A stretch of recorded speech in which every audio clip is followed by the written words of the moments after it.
넘을 수 없을 것만 같던 덴버의 높은 로키 산맥을 마이애미가 생각보다 쉽게 정복했습니다. 1차전을 내준 마이애미는 2차전 한때 15점 차 열세를 극복하는 역전승을 거두며 모두를 놀라게 만들었는데요. 이번 승리는 2016년 이래로 7년 만에 거둔 마이애미의 덴버 원정 승과 동시에 덴버의 올 시즌 플레이오프 첫 홈 패배이기에 더욱 주목을 받고 있습니다. 과연 마이애미는 어떤 마법을 써서 홈 깡패 덴버를 잡았는지 구체적으로 살펴보시죠. 1차전 덴버의 공세에 호되게 당했던 마이애미가 꺼내든 비장의 무기는 바로 케빈 러브 카드였습니다.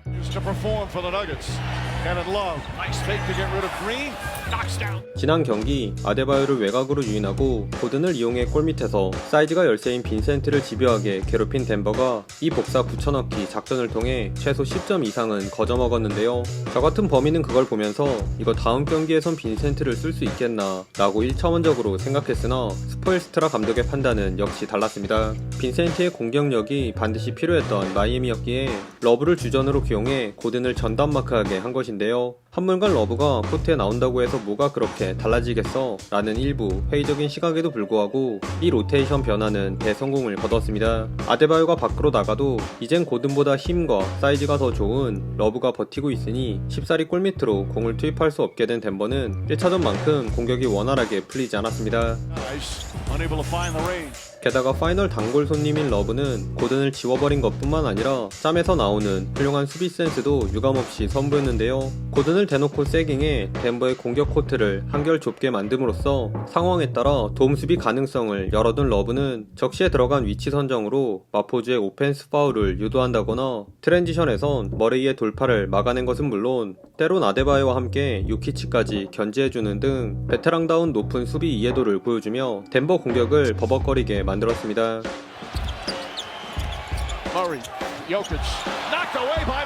추가로 공격에서도 한 번씩 장기인 3점과 수비 리바운드 잡자마자 뿌려주는 시원시원한 아울렛 패스도 보여주며 6점, 10리바운드, 2스틸로 제 몫을 해냈네요.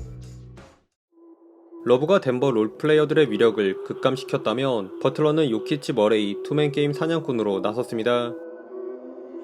비록 몸 상태가 좋지 않아 보인 버틀러는 골밑에서 충분히 넣을 수 있을 법한 쉬운 기회들마저 여러 차례 날렸을 정도로 컨디션이 별로였지만 그럼에도 수비에서만큼은 이름값을 톡톡히 해냈는데요.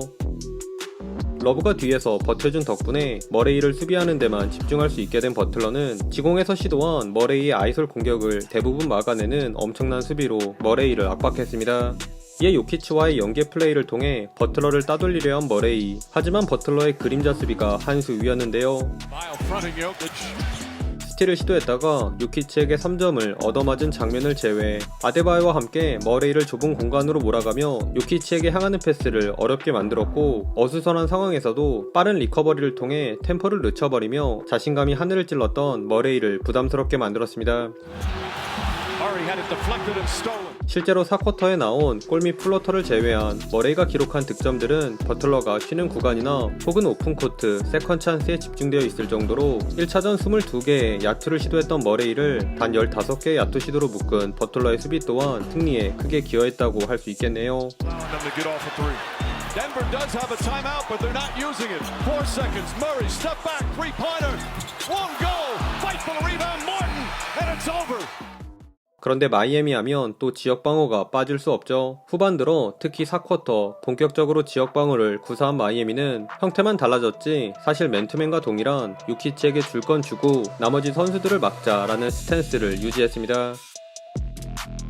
전반 몇 차례 요키치에게 더블팀 갔다가 고든에게 커진 실점을 내줬던 마이애미는 4쿼터에는 요키치에게만 공간을 좁혔을 뿐 대놓고 더블팀을 가는 걸 최대한 자제했는데요.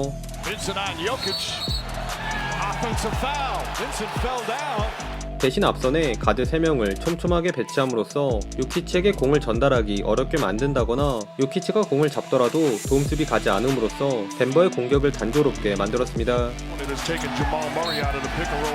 심지어 코트 위 가장 작은 빈센트가 요키치와 매치업이 되었을 때조차 도움수비를 가지 않았을 정도니 말 다했죠. 추가로 재미있는 기록이 있는데 플레이오프에서 요키치가 40점 이상을 넣은 3경기에선 덴버는 모두 패한 반면 40점 이하일 경우엔 13승 1패로 요키치의 패스를 먹고 사는 롤플레이어들만 잘 막으면 승산이 있다는 걸 마이애미가 간파한 것 같습니다.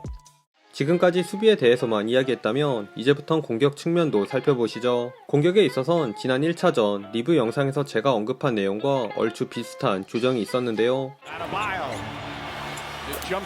마이애미는 괜히 상대가 좋아하는 템포 싸움을 벌이기보단 본인들이 잘하는 지공에서 영리하게 3점 기회를 노린다거나 요키치를 공략한 투맨 게임의 비중을 높이는 방식으로 재미를 봤습니다. 일단 평균에게 한 3점 공격에 대해 살펴보면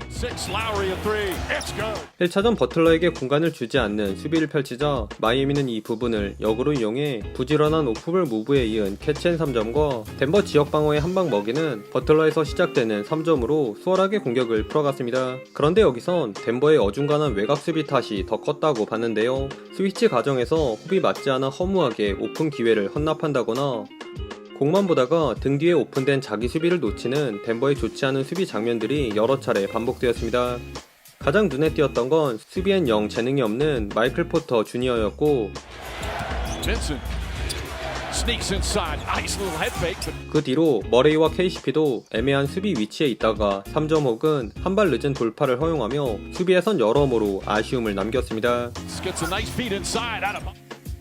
덴버의 수비 이야기를 하면 또 요키치가 빠질 수 없죠. 후반 들어 마이애미는 적극적으로 요키치를 상대로 한 투맨 게임을 전개했는데요. 발이 느린 요키치는 웬만하면 드랍백 수비를 선호하지만 이날 마이애미의 3점이 워낙 뜨거웠기 때문에 요키치는 울며 겨자 먹기로 스트러스와 라우리의 투맨 게임을 견제할 수밖에 없었고, 그런 마이애미는 롤에 들어가는 아데바요에게 바운스 패스를 찔러주는 비슷한 패턴을 통해 손쉽게 득점을 올렸습니다.